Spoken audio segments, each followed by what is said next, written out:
Hello, everybody.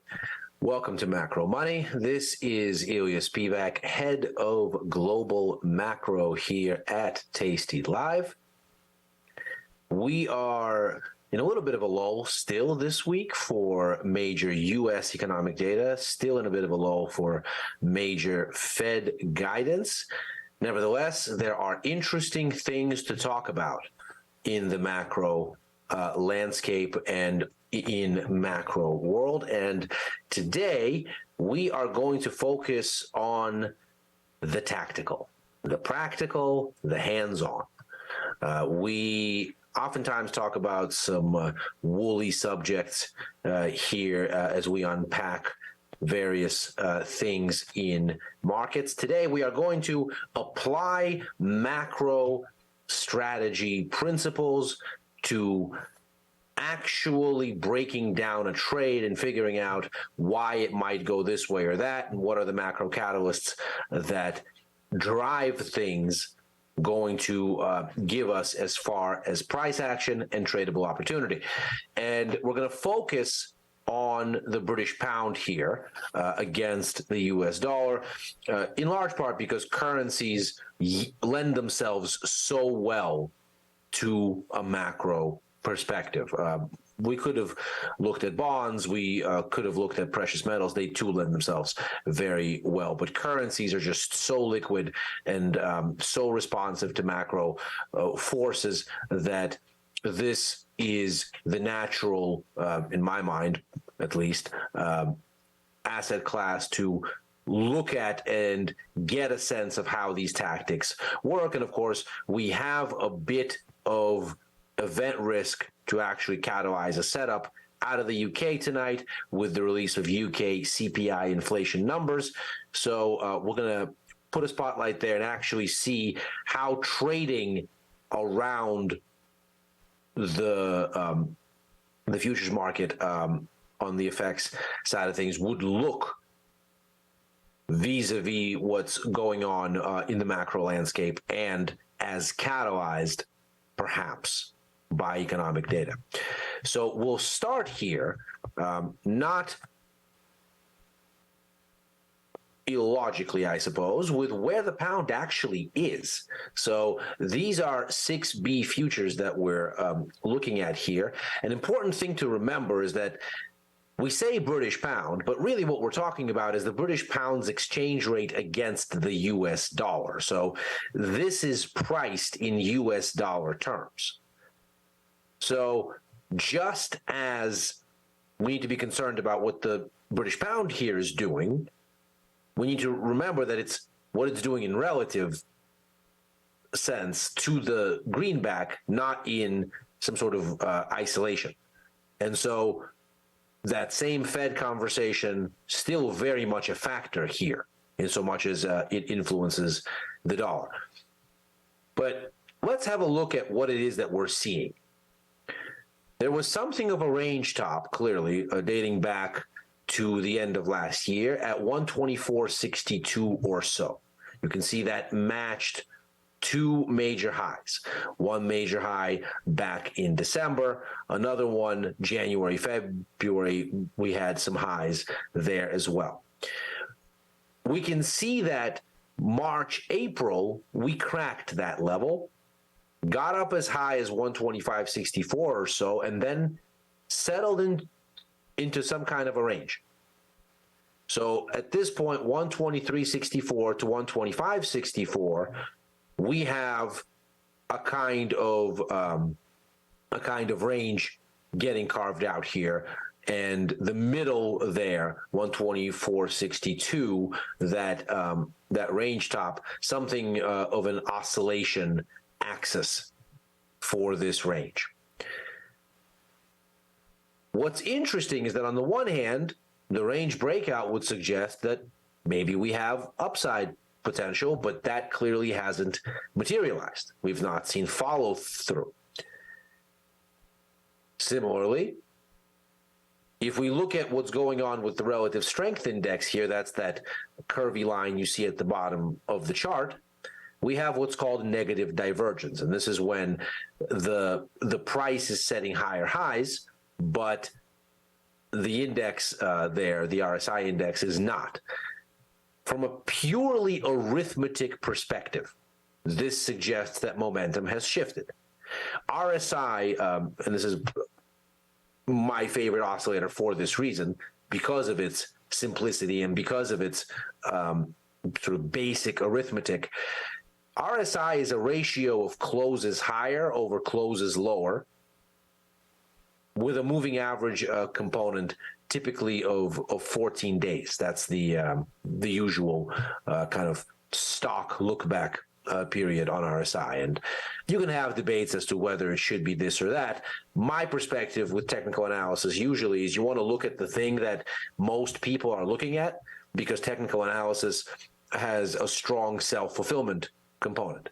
And the more you get to look at what everybody else is looking at, the more you're going to see what everybody else is reacting to, and therefore the more you are going to get a sense for how people's actions, as motivated by what they're seeing in the technicals, may actually get those technicals to work better. So whether you want your RSI to be 14 or 20 or 5 or 10 or 9, whatever you think is right, the reason I like to use 14 is because that tends to be the default on most charting platforms, and so that's what most people look at. This, of course, goes back to Wilder's invention of RSI and the settings he chose. But what we have here, then, is a very simple arithmetic kind of situation, where even as you are setting a higher high, the capacity for prices to close up relative to close down isn't expanding, it's contracting. And so momentum seems to be fading. And indeed, that would be consistent with a transition from what is a rising trend from early March through to early April into what is now a range.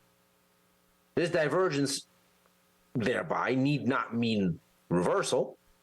It could mean digestion, consolidation before the next move. And of course, then the key question becomes, well, what is that next move? And so we are, in a sense, coiling up for whatever is next, trying to reconcile. Are we going to break higher? Are we going to break lower? This makes this, needless to say, primed for some sort of opportunity one way or another. And we have a bit of event risk in this CPI release. Here's a look at what we're expecting and what the leading indications seem to suggest. We're looking for the headline year-on-year CPI to come in from 10.4 to 9.8%, so extending the shallow disinflation we've seen since late last year. Taking this as relative to the break-even rate, this is the 5-year UK break-even, which is the bond market's measure of inflation expectations. And you can see we've lagged CPI 7 months here. It seems to lag about that much behind expectations. Of course, that's because the expectations are real-time. CPI is a monthly report, and of course, markets are in general forward-looking, and so anticipate the economy rather than otherwise. And so what we end up with then is, on the one hand, a signal suggesting that we are looking at continued disinflation over the coming months. And on the other hand, we get the sense that we're still relatively high up at the highs for inflation. I mean, certainly double digits is tremendously high for a central bank that's targeting a 2% or so inflation rate. And coming into 9.8% is by no means victory, though it does seemingly look like the markets expect for the Bank of England to have at least some success. in bringing inflation down. You can see we're currently looking at a break-even rate over the 5-year horizon, somewhere in the 3 to 3.5 range. And that would be off target, though closer to it. And so, in sum, what this seems to suggest is that if we get a number that's broadly in line with expectations, we should have the kind of backdrop that we would need for the Bank of England to continue its rate hike cycle. Meanwhile, of course, for the Fed, we are looking at maybe one more rate hike in May, and that's it. The overall state of financial conditions in the UK does seem to be erring on the looser side of things slightly. Not surprisingly, there was a bit of a tightening in early March around all of these shenanigans with SVB, Credit Suisse, Signature Bank, and so forth. That was obviously something that rattled markets in a broad sense. But what you see now on this Bloomberg Financial Conditions Index for the UK, here, above zero is financial conditions that are looser than average. Below zero is financial conditions that are tighter than average. And what you see here is actually that we are looking at financial conditions that are a little bit on the loose side of things. And still giving a bit of room for an expansion in the rate hike effort. And indeed, looking at the way the yield curve has moved, we do seem to have indications that there is some movement in a hawkish direction. You can see the current implied curve gives us rate hikes from where we are now all the way up to almost 5%. So it looks like we're going to have 50 basis points of a move already priced in, and a slight chance of a 75 basis point move into the peak. That peak you can see occurring about 6 months from now. So that would be October, November or so. The peak at 4.8. Then from there, you can see a fairly brisk path back down. The key to take away here, though, is the current curve is steeper than it was a week ago and steeper than it was when the last Bank of England policy announcement came out and updated official guidance. So on the whole, the markets seem convinced of a relatively hawkish sort of relative shift in policy expectations between the last Bank of England announcement and now, and even between last week and now. So all of this, of course, very interesting, given the British pound hasn't really moved. So the market seemingly looking for evidence still to further underpin this. Looking at what the actual breakdown is looking like, the May 11th policy meeting looking like a 90% chance of a hike, 90.1. So 23 basis points of a 25 basis point hike fully baked in now. So looks like we're going to get to a 4.5 rate basically next month. And then you can see hikes continue. So you have two of them, as relative to now, fully priced in to August. So it looks like we're going to be on approach to 475 there. You can see that starts to look like fully priced in come September.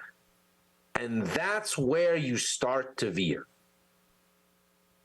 So that seems to be the top, somewhere September, November. And of course, we said 6 months from now is about October.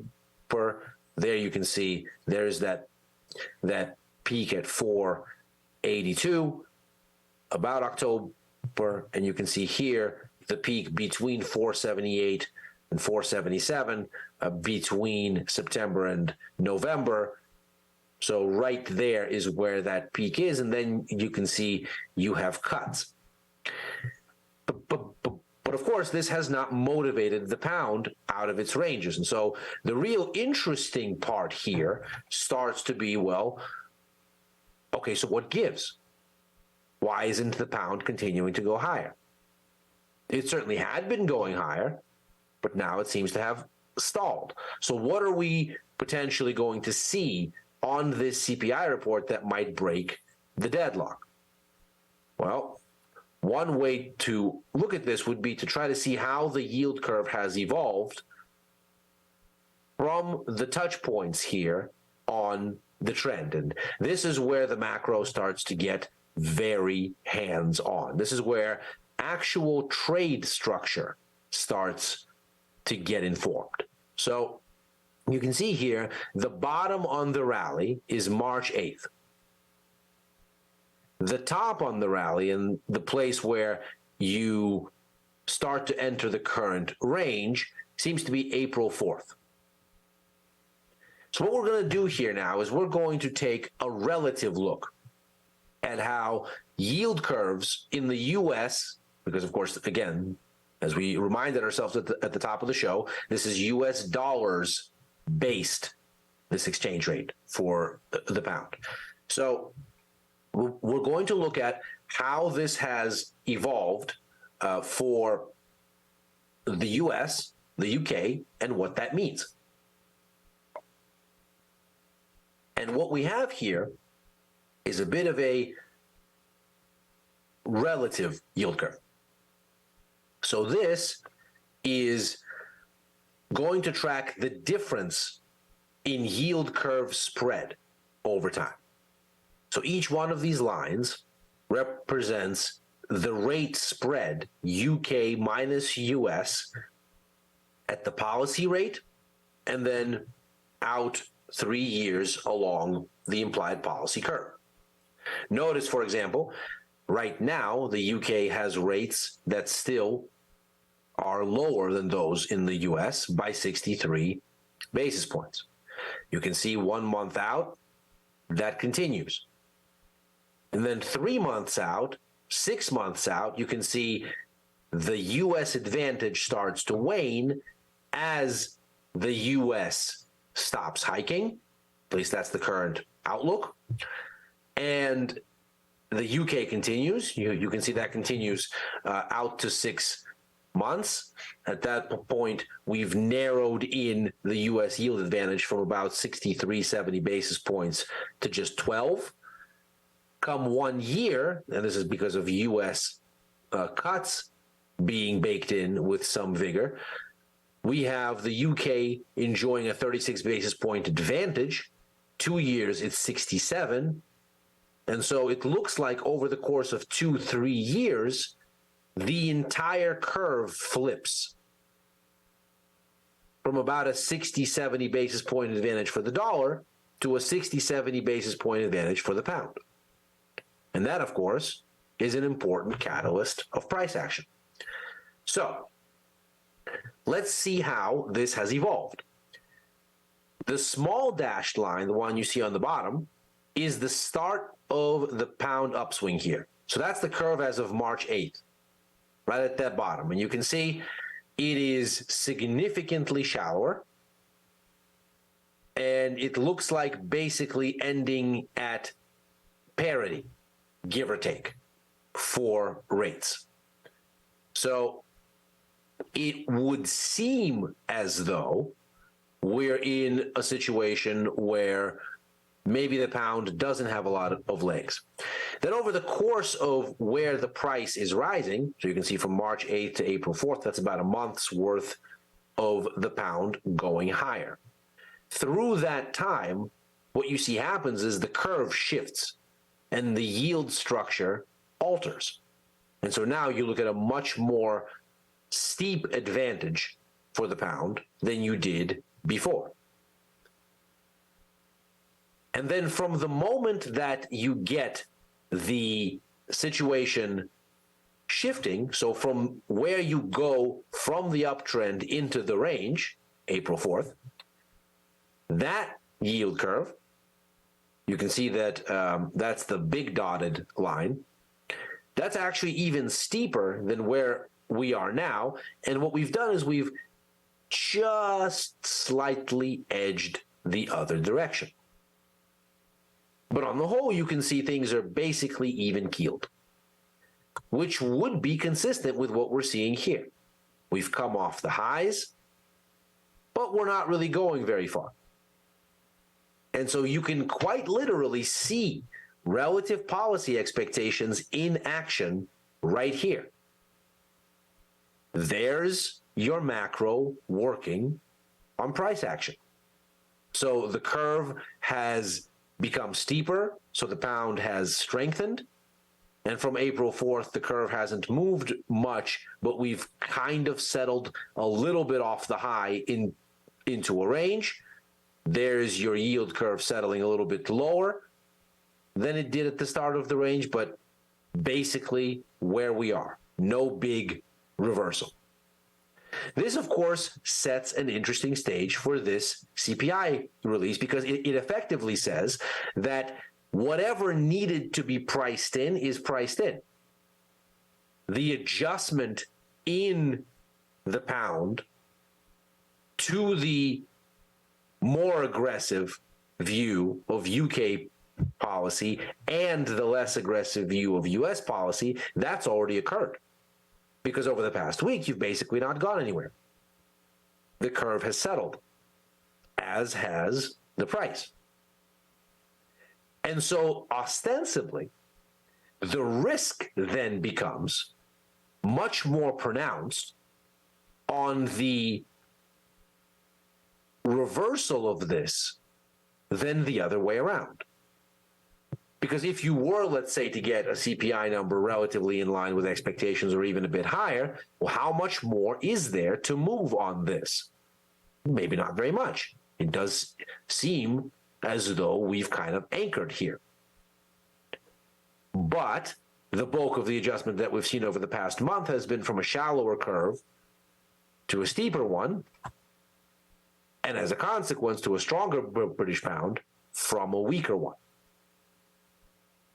Looking at this negative divergence then, and looking at what the asymmetry in the risk is, we might surmise that it is a greater risk that we get a pound move lower than a pound move higher relative to what's already priced in. How much of a risk is there of such a thing? Well, one thing to consider is UK economic data seems to have cautiously stalled here. There was a meaningful improvement relative to expectations over recent weeks, which seems to have come something of idling here. We've kind of come aground a bit. Now, we still, ostensibly, by virtue of being above zero, are tending to surprise higher versus lower on economic data. But the extent to which that's occurring is clearly fading some. And so that opens up perhaps the possibility that we get a little bit soggy on this CPI release, which would activate the asymmetry that we're talking about here and here. And from a tactical perspective, what you would look for is for the range-bound status quo in that scenario to break. One way you could consider that would be to say the bottom of the range here is 123.64. As long as we're above that, let's say on a closing basis, and depending on your time scale of trading, you can define what that means. It can be a daily close under, it can be an 8-hour close under, it can be a 4-hour close under. I probably wouldn't look at anything less than a 4-hour to find conviction. 1 hour is maybe a little bit choppy, and below that is next to noise as far as looking for confirmation on a closing basis for this kind of thing, at least in my mind. I really don't try to scalp or to use very short-term charts as actionable. Certainly, I think a 15-minute or a 5-minute chart are very instructive in sort of looking at price action responding to economic news, say, and sort of nailing down where that reaction is relative to calendar events or relative to headlines hitting the tape or some such thing. But in terms of an actionable trading chart where you can use the levels as waypoints and the closes as confirmation, in my mind, anything less than a 4-hour is probably asking for trouble. There's probably not enough confirmation there to really lend the conviction that you're looking for, just technically. So looking at 123.64 there then as the line in the sand, if you can get a close under that, the next area of interest seems to be 121.81 to about 122.22. If you can crack that, you have a way down into the lower edge of the longer-term range under 120 at 119.27. What's interesting there is you have something that could be the upside-down version of what we're looking at now. So before March, you had a really well-defined range between 119.27 and 124.62. Well, now we poked out above 124.62 and stalled. Back in March, we poked under 119.27. That ended up being a false breakout, and we came back in and rallied. So if we get the mirror image here for April, then the poke through 124.62 and the test under 126 at 125.64 may be a similar kind of false breakout, but of course we need the confirmation. So we need then that 123.64 break to actually catalyze what would look like, as far as yields are concerned, a shift back down, perhaps, on this curve toward the smaller dash line to signal that something in the relative mix is changing. A softer CPI number would crimp some of the Bank of England enthusiasm now priced into markets. The drift we've seen higher in U.S. rates over the past couple of days, incidentally, without any data to necessarily catalyze it. And so looking like this is where the market wants to go, looking like this is the correction it wants to have, that would be how that might power this reversal. And that is macro money for today. Hopefully that was a useful hands-on example for how macro goes to actually inform a trade setup and how that actually looks at the tactical aspects of using this approach to market analysis to trade. We are here Monday through Thursday every week, right after overtime with friend of the show, Chris Vecchio, head of futures and Forex here at Tasty Live. I'm also on with Tom and Tony on Sundays for First Call, and with Chris on Fridays for Futures Power Hour. Outside of those shows, I'm on Twitter opining at Ilya Spivak. Thanks very much for joining, everybody. See you tomorrow. Take care.